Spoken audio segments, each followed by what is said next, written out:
ಮತ್ತೆ ಬಿಂದಿದೆ.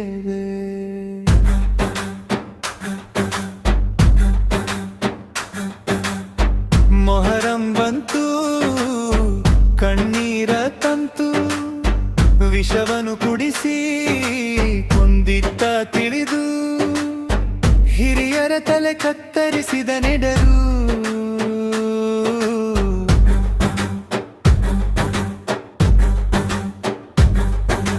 ದೇವರ ಪ್ರವಾದಿ ಪೈಗಂಬರರು ಹುಟ್ಟಿಸಿದರೊಂದು ಕನಸಿನ ರಾಜ್ಯವ ಆಳಲು ಬಿಟ್ಟರು ಖಲೀಫಿರನು.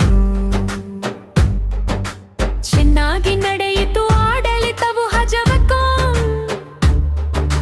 ಸಿದ್ದಿಕಿ ಉಮರ್ ಉಸ್ಮಾನ್ ಅಲಿ ಹಸನ್ ದೊರೆಗಳು ಇರುವರೆಗೂ. ಅಮೀರ ಮಾವಿಯ ರಕ್ಕಸನಂತೆ ಮಾನವ ರೂಪದಿ ಬಂದಿಹರು.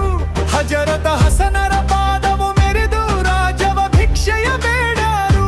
ಹುಕುಮು ಪತ್ರವ ಪಡೆದು ಬಂದಾರು, ಸಿರಿಯ ಇರಾಕ್ ತಂದಂದಾರು. ದುರಸೆ ಮೂಡಿ ತಾವು ಮೆರೆದಾಳು, ತಯನಿ ಕಡಿಪನೆಂದು ಕೊಂಡಾಡ್ಯಾರು. ಹಜರತ ಹಸನರನ್ನೇ ಯುದ್ಧಕ್ಕೆ ಕರೆದನು.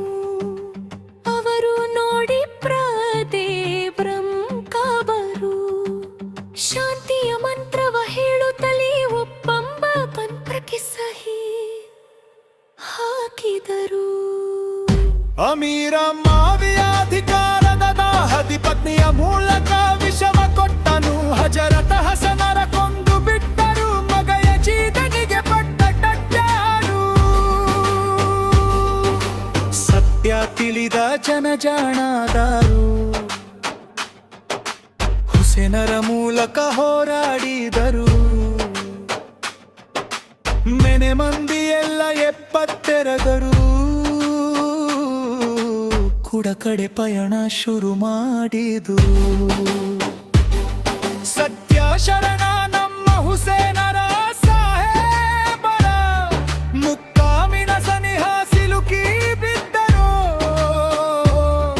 ತಪ್ಪು ಮಾಡದ ಮಾದ ಮನವರು ಯಜೀದನ ಸೈನ್ಯಕ್ಕೆ ತಲೆ ಕೊಟ್ಟರು. ಮಾನವೀಯತೆ ಮರೆತ ಮಾನವರು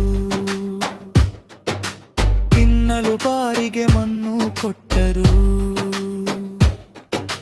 ಕುಡಿಯುವ ನೀರಿಗೆ ವಿಷ ಚೆಲ್ಲಿದರು.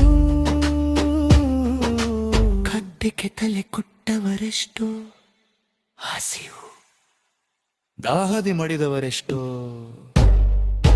ಮೊಹರಂ ತಿಂಗಳ 10ನೇ ದಿನವು ಶುಕ್ರವಾರದ ಪ್ರಾರ್ಥನೆ ದಿನವು. ಹುಸೇನರಿಂದ ಪ್ರಾರ್ಥನೆಯು ಶಿವ ಶರಣರ ಕೊನೆಯ ಬೇಡಿಕೆಯು. ಅಲ್ಲ ಅಲ್ಲ ನೀನೆ ಎಲ್ಲ ಎನ್ನುತ್ತಲಿದ್ದ ಹುಸೇನರ ತಲೆ ಈಗಿಲ್ಲ. ದುರುಳರ ಕತ್ತಿಗೆ ಪ್ರೀತಿಯ ಹಂಗಿಲ್ಲ, ಶರಣರ ಪ್ರೇಮಕ್ಕೆ ಕೊನೆಯಿಲ್ಲ. ದುಷ್ಟ ದುರುಳ